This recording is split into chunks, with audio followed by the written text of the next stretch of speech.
Hello, this is Writers at Work, a podcast for readers and writers about the joys, heartaches, challenges, and satisfaction of the creative writing process. I'm your host, Jim Fusilli. My guests today on Writers at Work are James Grady and David Morrell, best-selling authors who've enjoyed long and successful careers. Perhaps unfairly, both are best known for a single book they each wrote many decades ago. Jim Grady's background prepared him well for the type of thriller, espionage, and crime novels for which he's known. After graduating from the University of Montana School of Journalism, he became a congressional aide, and after his debut novel was published in 1974, began working in Washington with Jack Anderson, a syndicated newspaper columnist and investigative journalist who covered politics and foreign affairs without fear or much restraint. While writing many novels and even more short stories, Jim continued in journalism and worked in TV and film. He may be the only author who's been compared to Bob Dylan and George Orwell. Born in Kitchener, Ontario, David Morrell moved to the U.S. and earned his M.A. and Ph.D. in American Literature at Penn State.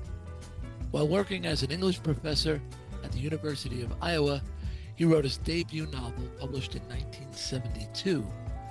Per his bio, he's written 28 novels, including The Brotherhood of the Rose, which was made into a TV miniseries starring Robert Mitchum. He's also the author of several nonfiction works and notable comics. David is the co-president of the International Thriller Writers. Now, having buried the lead, I should reveal to you that Jim's first novel was 6 Days of the Condor, which was adapted to film as 3 Days of the Condor, starring Robert Redford and Faye Dunaway. David's debut novel was First Blood, featuring a homeless veteran named Rambo. The film of the same name, starring Sylvester Stallone, introduced the Rambo film franchise, a worldwide success. I should mention that I've worked with Jim and David, but I don't know them all that well. I'm eager to talk with them about managing their lengthy careers after such outsized initial success. James Grady and David Morrell, welcome to Writers at Work. Thank you. Glad to be here. Thanks for having us. Great. You've both achieved so much in your many decades as authors, but I'd like to go back to the early days. Jim, what do you recall about writing 6 Days of the Condor? Well, I knew that I was a complete outsider to the publications world at all. I was writing it from Montana, first from the, let's call it a small third-story walk-up apartment. And then finally I sold it from Missoula, Montana, when I was living in a reconverted garage and just happily living the life of a hopeful author. And I remember there's that moment, I'm sure David had it too, where you get the phone call and they say, we think we want to publish your book. And it doesn't feel real. I mean, it you're excited, but it felt like something like a voice from a dream. And I remember those early days when they kept calling with other news. And if I don't mean to take up too much time here, but after Norton had bought it, they kept telling me they were going to sell it for the movies. And I was going, oh yeah, sure. That's going to happen. And I was using duct tape to construct a shower in my rental bathtub from parts I had found on the street when the phone rang again. And Star Lawrence, the editor, said, we're so excited. We've just sold 6 Days of the Condor to the movies, and your share is going to be almost $100,000. And they were just sitting there waiting, and there was a long silence from me. So they repeated it again. And after a couple questions from them, and I didn't realize all of Norton was on the speaker call, I said, excuse me, guys, I haven't heard anything since you said $100,000. And I have to go back and finish my hour now. David, same question. What are your memories of writing First Blood? Well, I'll tell you, I want to go back. Jim, did you not have an agent? Do you send it directly to the publisher? I did not have an agent. In those days, Writer's Market was that annual publication. Yes, it's still in existence, I believe. I think so. And I found all the publishers who would take unrepresented novels and went to the library and found every publisher who published anything like Condor.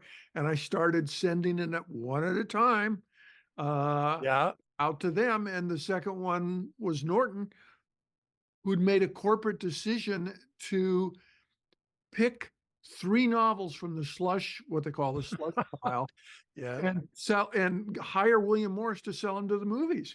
And Condor was one of those. So no, I didn't have an agent really until after the movie deal. I imagine they lined up. That's a great story. So now what year was this? That was 1975. Okay. Yeah. And the movie came out when? I'm sorry. The year that the sale happened was 73. The movie Okay. came out in 75. Okay, excellent. Yeah, we have a slight crossing of paths because Sidney Pollack directed what was then titled for the movie 3 Days of the Condor.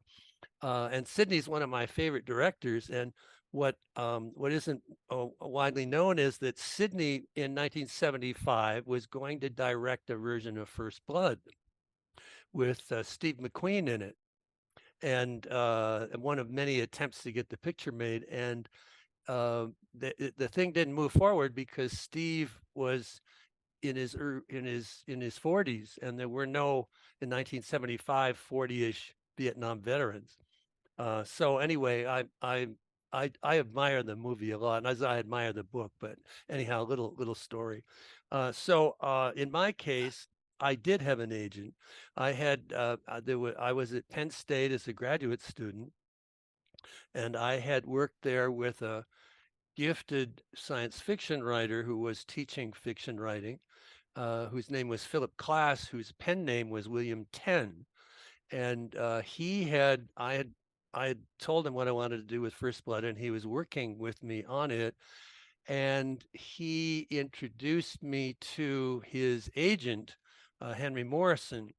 And Henry also had another client named Donald E. Westlake, which is right? Westlake, we all revere Donald E. Westlake. And so in one of these stories, I was a graduate student. This would have been 1969, 1970. And Philip Klass, for the first time in his life, had enough money that he could buy a house at Penn State. And Don Westlake and Henry Morrison drove from New York City to the middle of Pennsylvania to be there for the housewarming party. I thought that was really a wonderful act of friendship because it wasn't a short drive. and Philip Klass said to them, David's working on a book I think has some promise. Would you listen to him pitch it? And he hadn't told me I was going to do this. Oh, And I was, how old was I? 26, maybe 25. And I had, so we sat down on a flight of stairs. It's a 2-story house, and the bathroom was upstairs, and there was a party. And as I'm pitching, people went up and down the stairs with the flushing of toilet upstairs. So I finished, and Henry, who had tended to wait till other people weighed in, he looked at Don and said, what do you think? And Don, who is just a wonderful person, said, I think it's a hell of a story. And Henry Morrison said, I do too. You now have an agent. wow. That's a great story. And Isn't it? Great That is- story. So did either of you have a sense that you had written something that could be very popular? And was that your goal as writers? You want to go?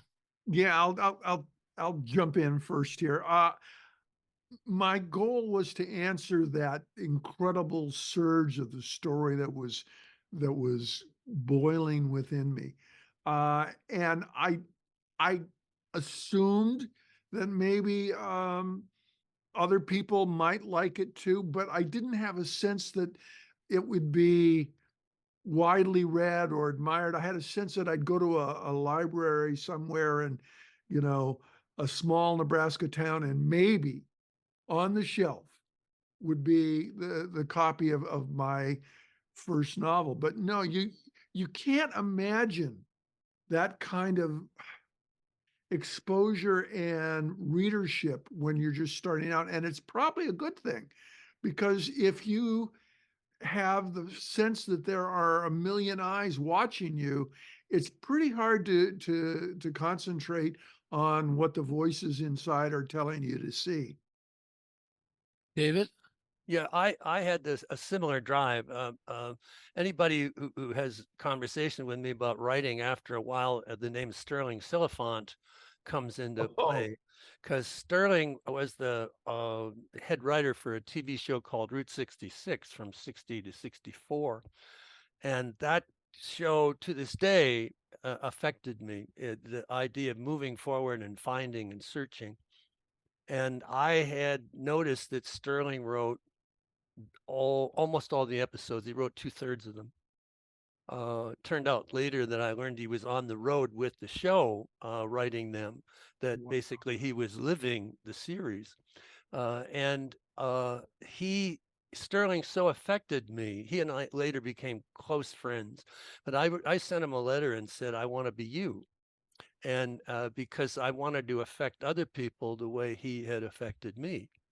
And he sent me a 2-page single space letter, which basically said, you've got to keep writing and writing and writing until, if you have something to say, somebody will help you get it published or in the movies or what have you. So my goal in writing First Blood was to be Sterling, but not write like him, but just to try to have the effect on somebody else that Sterling had had on me. And Henry Morrison reading the book, I should also back up that Sam Peckinpah's The Wild Bunch in 1969 Wow. what had a huge effect on me. I never got over that either, and how Sam redefined the action, the Western. And what I wanted to do was write a thriller. And remember, I'm in grad school, so I have, lofty ambitions. I wanted to write a thriller that felt like a novel. And it took me 3 years to write it. And when Henry read it, he said, I think he loved the book, but he said, it's so real and the action is so intense along the lines of the Wild Bunch that he thought the best he'd be able to do was get an exploitation paperback sale Oh out of my. it. And so meanwhile, this is along with Jim's story. Meanwhile, I had finished my dissertation on the postmodernist novelist John Barth. Okay, so Henry phones, and I'd sent that to Henry too. I thought maybe maybe we could get that published. So he phoned and he said, "I sold your book," and I said, "Oh, I think John Barth will be very pleased." And he said, "No, no, no, the novel." Well, he had, and this was 6 weeks. It only took 6 weeks to sell it. And he had, since he told me he didn't think there'd be much going on, it was a huge surprise, and it was a hardback. The publisher was M. Evans and Company, which had been very successful in the nonfiction category with new aerobics and open marriage and body language and things like that. But they wanted to get into fiction, and anyhow, so as Jim was, I was still. I said, no, no, no. You sure it isn't the John Barth book? That's funny. Oh, can I just add something to Please, please, what please David do. said? Like David, I didn't want to create the same kind of novel that you would find in drugstore racks and libraries and bookstores. And I the role model that David and I were both facing for any kind of thriller, action, mystery, or novel in which more than just a relationship between a man and a woman happens was James Bond. I mean, when you have the President of the United States, as your major fan, as what James Bond had, it's a little hard to break into that arena, or rather to go outside of that arena. Um, but I wanted to. I didn't want to write James Bond. For one thing, I'd never met anybody who could do all those things. We all wanted to be able to, walk into a room and have the most beautiful women there swoon merely by our presence, and at the same time knock down the bad guy with some massive move and win at some gambling table. So what I created, Condor, I gave him sort of the most boring name I could come up with, which was Malcolm. And I know. And I deliberately did not allow him to do anything better than I could. In fact, less. Um, he wasn't a good fighter in the original book, and he wasn't particularly savvy in the ways of the world. But that allowed me, and I think David had the same experience with some of his characters, that allowed them to grow, and to the growth of them, and the fact that they were different. I think for both David and I, that was a, a lucky and maybe smart move that we made. Well, Well, Jim, you bring up a point that I would like to pursue, and that I think we know authors who've had initial commercial success and then just continued to write the same novel over and over again without regard for developing their craft or the aesthetics of the novel or short fiction. But neither of you have done that. Was it a conscious decision on your part to avoid that kind of career? I'll try this one. Please. Philip Klass and Don Westlake each told me something that I found to be very valuable, which was to go down to the bookstore at the start of each month, and there'd be this rack of recently published novels. And they said, read the first sentence, read the first page of every one of those books. Don't pay attention to who wrote them, just read the page. And they predicted, which is true, and this still works today, that if you had 100 books, 90 of them would sound the same, as if the same writer had, that the tone would be the same, that the approach would be the same.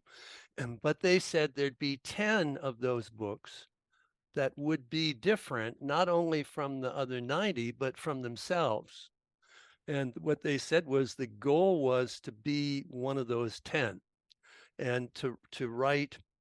Philip Klass had a theory that we each had a dominant emotion, and that dominant emotion didn't want to be found, that it was, his metaphor was like a ferret dodging around inside us, and that as we searched for it, that would give us the subject that we were interested in exploring.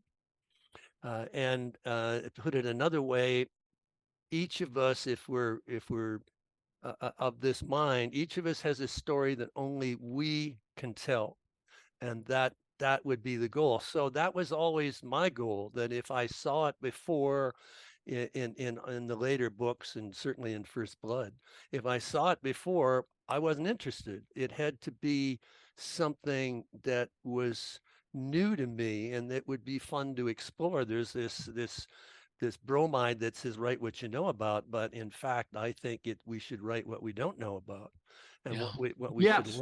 learn and develop and become. Again, it's that Route 66 ethic. Right. Jim? Oh, David, you hit a point that I have been talking about for so long, which is that cliche about write what you know about. No, you got to go out and I'm sorry, you got to go out and explore the world and find things out. I mean, and it's funny you keep talking about Donald Westlake, who I got to know, but he was one of my heroes so much that the second novel I wrote after 6 Days of the Condor was essentially an homage to him.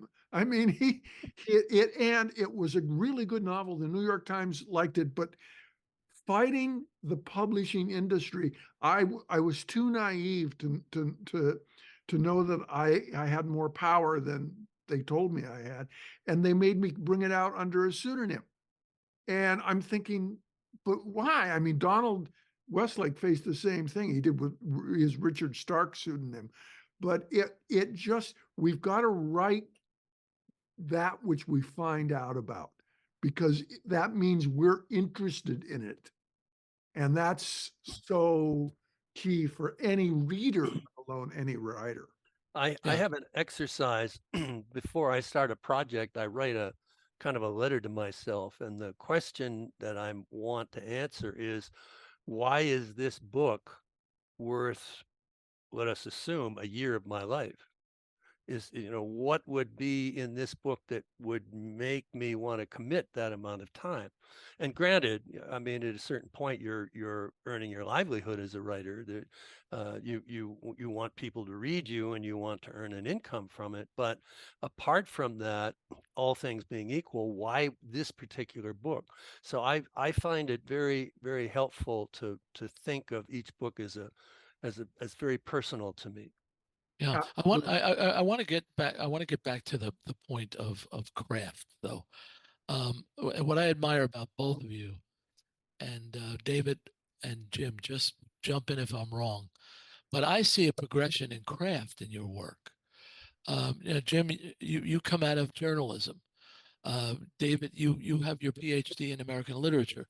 The written word is very important to you. The precision of a phrase, the exploitation of setting, the consistency of language. Um, of course, when we're first starting out, we're just trying to get the story on the page. But in both your cases, you grew as writers after having enormous success. Do you consider that a fair observation? I think so. And I know I want to say the same thing that David was approaching to to the previous question, to the one we're talking about now. I learned something from every book I write, and it astonishes me. Uh, 2 years ago, there was a writing technique that I just realized. And I thought, why didn't I know this 25 years ago, 30 years ago? But that we not only improve our craft, but we we sort of relish that. It's like getting better makes what we do better and makes us happier. And it's like I don't know about David or you, Jim, but occasionally when I go back and I read uh, something I'd written, say, 10 years ago, I go, if only I'd known to flip that clause, or why did I use commas in this paragraph? I mean, it gets literally, and you have to just move on with the lesson learned. Uh, Lesson yeah, discovered. yeah, it's in theory, we should get better. We should try harder. And I found the books, as I moved along. I've been doing this a long time now. I found them to be harder to write because I saw through the technique more. And I confess um, I'm not a spontaneous writer. I know what I want to achieve because structure is everything. And I know within the structure what I want to achieve. And I'm not I'm not forgiving of myself for some expressions. My wife has a joke with me. I I print out. I write on the computer. I print out at the end of the day, and then in the morning I come back and I read the pages I did the day before, and I make notes, and then I'm going to put them into the computer. But almost always, I'm disappointed. And Oh, I have this joke with my wife. I have an office apart from where she is, and I come back into the house, and she says, "Well, how bad was it this morning?" And we laugh because, but I mean, that's the whole thing. You work to make it better, and there are certain expressions that we got used to. I'll put it another way. I love copy editors, and I try to be in contact with a copy editor that is working on a book of mine, and I tell the copy editor I have certain stylistic ticks that I fall back on. And if the copy editor feels comfortable, mention anything that doesn't feel right to that person or feels a little awkward or isn't clear, that I don't mind editing. And and the copy editing I get is actually very stimulating. And my the this is a joke against myself. And you work on the work on the books, and this went through my agents. This went through editors in America. Finally, I'm with a British publisher, and and it went through the editor there. But now the copy editor in Britain. So how many eyes have seen this? And the copy editor says, "Do you want this sentence to stand as it currently is?" And this was the sentence: "The group got off the plane and split into two groups." ah, Now, Uh, that is one of the worst sentences. Um, you know, I mean, it's the group split into two groups. Good God. Now, and you're trying. It's not like, that wasn't you paying attention, trying to pay attention. So this is all to the point that you can't try hard enough. right. I want to get to self-editing. It's as if you guys anticipated my next question. David, you edited an essay I wrote about uh, Jack London's Seawolf, And and a great essay it was. but you made it so much better, David. You were such a sympathetic editor.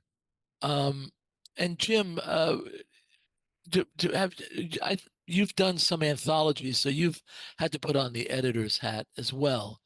right. Um, what does editing others mean to you when you have to edit yourself? Well, it means that you have to be as brutally honest and yet at the same time kind of sympathetic to yourself as you were with that author who you either helped or edited for an anthology or did a big journalism essay that you crafted uh, in half basically. You have to be brutally honest with yourself.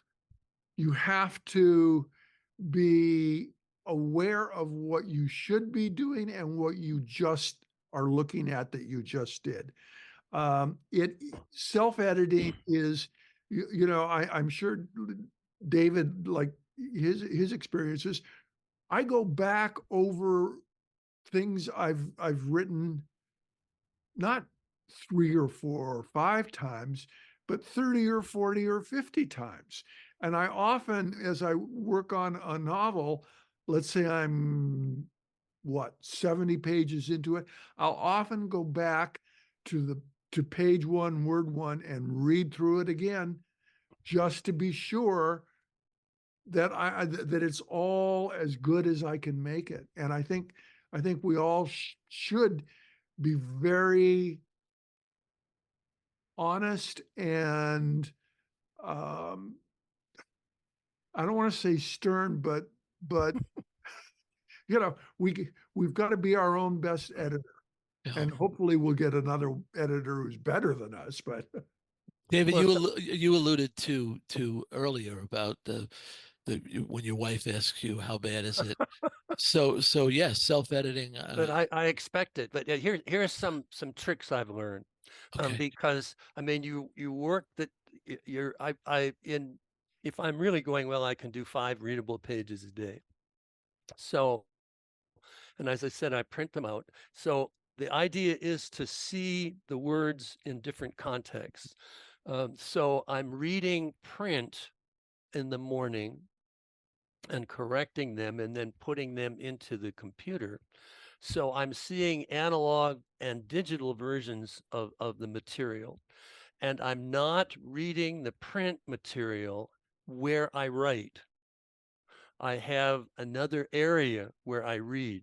Ah, And that is amazing in terms of the differentiating aspects of my personality. I sound like I'm insane, but but you're different people at different times. And when at the end of a draft, I change the font on the manuscript so that I'm now seeing a different layout of the words.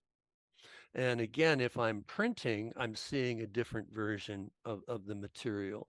So the idea is to somehow, by changing this setting where I read, changing digital analog and changing fonts, that I can in fact reread periodically without over familiarity, because I'm seeing new stuff. And then in addition, I never got over Philip Glass's training, and I'm often imagining him looking over my shoulder along the lines of that copy editor saying, do you want this sentence to stand as it is?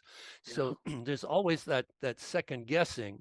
And one problem becomes that as you publish more, and if you're fortunate enough to be selling and you're on the bestseller list, editors tend not to want to interfere. They tend not to want to um, express, say, a serious problem that they might have noticed. And we all perhaps know of very successful writers who are not getting the editing maybe that they used to get. So to first of all, I welcome the comments, but I'm also aware it's my responsibility, and so I use these various methods that have really done well for me. And when I tell them to other people and they try those methods, they say it works for them as well. Fascinating. Somehow to objectify ourselves. Yeah, yeah, that's fascinating, David. And I am going to try that. It makes a lot of sense. Listen, at some point in your careers, let's say in the first third, at some point, Jim, you realized that you were not going to be able to be Mr. Condor forever, and David, you realized you were not going to be able to be Mr. Rambo forever. And there must have been a moment when you realized, okay, I am a professional writer now. I've got to get my butt in the chair and do this job. Can you well, recall if you had that moment and what it it was was like? for me, it was I I knew that I didn't want to just be the Condor author. I mean, I had that Donald Westlake novel. I wanted to write a novel about strip mining in Montana, which I did. I I I came across you know other inspirations, and I knew that there was a huge amount of pressure. I bet David felt that pressure too, to know just go down the Rambo path or what or the Condor path, because we'll make you a star, we'll make you rich, yada yada. And it was like, no, I want to write the best book I can. And that moment comes for me when I wake up in the morning, Ah, and it's what drives, I think, the three of us to create novels that are not as able to be pigeonholed as much of the marketing system would like. And I just think that you have to listen to that inner voice of who you want to be and what you want to create. And what you want to create is actually far more important than who you want to be. I mean, it's you owe you owe this great gift we've been given, the three of us, that we have the talent to do this at all, and the luck that we can turn this talent into something for readers' eyes. You owe that great gift the best you can deliver. David? Yeah, what I did, looking back, it seems that I changed with every decade. I'm not sure you can do this now. These days, publishers really do want you to stay with whatever success you had and not vary from it. And you cannot have a long career doing that. 15, 20 years, which might sound like a lot, but I've been doing this over 50. You can't have a long career if you do the same thing again and again. First of all, readers get sick of you and you get sick of yourself. And what happened to me was in the 80s, I'd been doing outdoor action, not quite Rambo, but they were outdoor action novels. And in the 80s, I got very interested in espionage. And what had happened was that John le Carre had become noticeable because of Tinker Tailor Soldier Spy, which was a PBS miniseries and got him a lot of attention when he wasn't.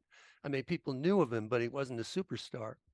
And and at the same time, and what basically what he was doing was accurate espionage because he'd been in the British intelligence service, and but there's no action in a John le Carre novel. It's a lot of guys in dark rooms plotting, and but my agent Henry Morrison represented Robert Ludlum, and I was struck by the difference here that the American spy novel had a lot of running around down dark alleys, but the espionage craft, all apologies to Bob, was terrible. This was this that if you want to be a spy, don't read a Robert Ludlum novel. You get very excited, but it's stupid spycraft. Now, on the other hand, you have the John le Carre, which is brilliant stuff. And I said to myself, what would happen if I brought the world of Rambo into the world of espionage and married the authentic? Oh God, the research was enormous in those days before the internet. Trying to learn how spies operate was very, very difficult. Unfortunately, a lot of people, a lot of military personnel who come out of special operations go into the spy business as contractors, and some of them were good enough to tell me not any state secrets, but just the spy craft. And so what I was trying to do is marry the action of a Robert Ludlum novel or a Rambo novel, if you like, to to the John le Carre world, and that novel established a different. It's still having influence today. It's never been out of print. It was published in a book was called The Brotherhood of the Rose, and it was Great published. book, by the way. Oh, thank you. Well, from you, that says a lot. And that was in 1984. It was the New York Times bestseller. And oh my, the imitations. I wrote 3 of them, and then I said, no, I've done that. 3 is good, and moved on to something else. And I like this is. I hope it doesn't sound bad, but I love to be able to say it. Sterling Silliphant found the book. We were friends by then. He said, "What are you working on?" And I said, "Brotherhood of the Rose just came out." He said, "Show it to me." He looked at it. He says, "I'm going to take this to NBC." So he went over to NBC because he was the king of miniseries writers at that time, and they said, "Yes, let's do it." There's never been an action miniseries, so now I'm in the NBC business because of Sterling and able to work with him, the man who made me want to be a writer. I could work with him, and when it was broadcast after the Super Bowl with Robert Mitchum and Peter Strauss, David Morse, and Connie Selicker. And to this day, I just love to say this. To this day, it's the only miniseries ever broadcast podcast after a Super Bowl. But Fabulous. so I mean, forgive that. But No, not at all. Not at all. but and then in the 90s, I did protective agent books. And then as I got interested in different ways that I could use action and suspense, because I knew I was in that category. And then finally, in the most recent decade, I switched over to Victorian mystery thrillers. So figured that one out. Have either of you ever had a dry period? Um, not that wasn't created by outside events. You know, I deliver the next one slower because we just had our son, for example, and for 3 months, as you know, as a parent, you really don't have any other occupation. But certain novels I could do really fast, and others took a long time. I mean, I once, before the term serial killer was invented, I wrote a one called Razor Game about a serial killer in Baltimore, and I remember climbing into bed, this when I was a bachelor, and pulling the sheets up, realizing I had this great idea because I've been riding around with homicide cops, and they were terrified about people who were killing and moving on to a different city. So, I got up and I wrote I must have drank 9 cups of coffee and wrote the rough outline over the next 12 hours, and that meant I could churn out the book in about 3 months. But then some of my other novels have taken as long. Literally, one took as long as 4 years. So it all depends. I don't think of a dry period because I'm betting the three of us have 4 or 5 good to great ideas just sitting in the back. No, we don't have time. I don't have time for that. Maybe next year. I'm not as happy with this one. So no, I don't think dry period is something I face. Uh, it's all about what novel, what story, what saga is demanding to be told, and how long will it take me to figure out how to do it. David? Yeah, I have a couple of novels that I'll never finish.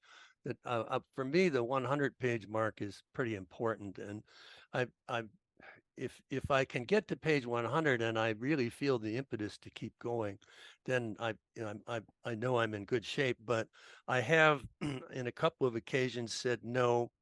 I don't want to spend the rest of the remaining time on this. It's not what I want, and I just back off.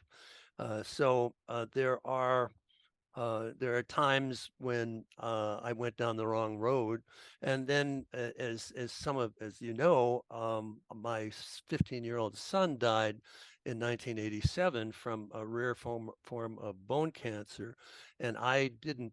That was 87, and I didn't publish a novel until 1990, and it was a big shift. A lot of um, my worldview had been shattered, and I was reconstructing myself. And if I were writing a study of the works of David Morrell, there would be a break. The material in the 90s, it has different themes than the books in the 70s and the 80s. And so sometimes real life intervenes, and we have to decide how to climb out of it. And but what Jim was saying is makes a lot of sense.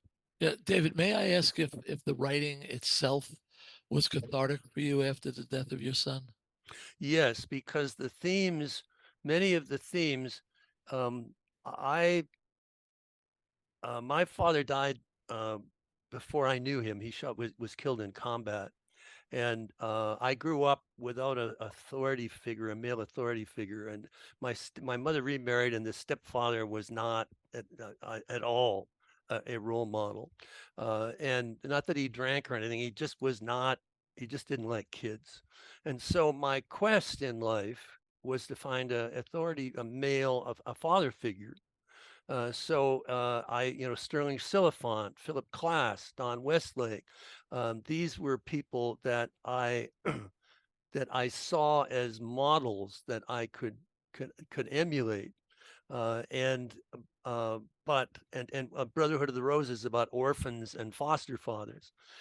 But when my son died, all of a sudden everything got reversed, and I began to notice that what I was writing about was mature um, father figures who had lost a son or a version of a son and were trying to regroup their worldview. And just to back up, while in First Blood, the movie, Brian Dennehy and Sylvester Stallone are roughly the same age, so in a way it's a movie about competing brothers. But the novel is about a man who's old enough to be Rambo's father. It's really a surrogate son-father novel. And that worked for me for a while, and then it changed. And for many of the later books, the core, going back to Philip Klass's "We All Have a Dominant Emotion," and grief became the dominant emotion, and I was so the books became cathartic in that way and helped me understand myself. Listen, one last question for both of you. When you look back, are you happy with the way your career unfolded? Well, yes, and on a certain level, I'm still excited, and I have a hard time believing that this kid from a small northern Montana town called Shelby and State University uh, could suddenly be being published literally all over the world. I mean, that's how can you be anything but happy about that? However, at the same time, I look back and I go, well, I wish they'd done more to publish, to promote that novel and give it a better shot. And even more than that, I look back and say, I wish I'd written that one just a little bit better, or sometimes maybe even a lot better. But I think the three of us have all been so blessed to be able to be here on this show talking about the urges. And I described the urge to write that I have as like a combination between the sex drive and a heroin addiction. And Oh I, my. I, Oh I, my. yeah, well, I know. Well, so that I've been able to keep alive while doing those things and following that urge, and to have a great family and cadre of friends and colleagues, and still get read.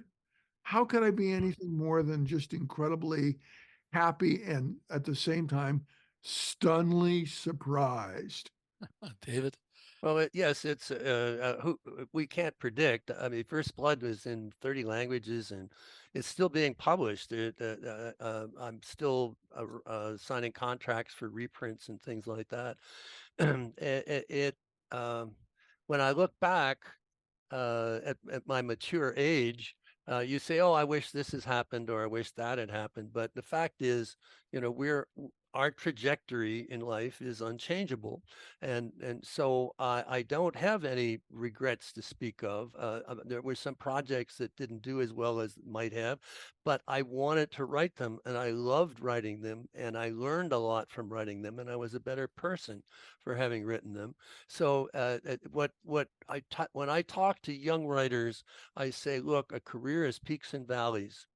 You can be on an early trajectory and you think you're going to rocket to the moon. It cannot continue. Things happen. People get sick, or editors leave, or the world changes. Look at Colleen Hoover's influence on current publishing. Right. Who could have predicted, or the romantasy subgenre that has now affected writing. And I'm sure that there are writers out there saying, "Oh, I've got to write romantasy now." Well, go ahead, lots of luck. But for me, I'm just writing a David Morrell novel. And whatever, instincts and needs I have. And I'm just going back to that Sterling Silliphant model. Sterling always wrote what was important to him. Well, not so much later. He did become somewhat commercial, but in the Route 66 Naked City days, he won the Oscar for in the Heat of the Night, adapting John Ball's screenplay or novel, and it's that being true to yourself. So I don't really have any regrets. I'm sounding like Frank Sinatra now. I did what I had to do and did it my way, right? That's great. James Grady and David Morrell, it's been wonderful to talk with you both. Thanks so much for joining me on Writers at Work. Well, thank Thank you. you. Writers at Work is a production of Bliss Publications. Erin Mitchell is our producer. Music is by Joni Mitchell, performed by Keith Jarrett. For more, see writersatworkpodcast.com. I'm your host, Jim Fusilli. Until next time, happy reading.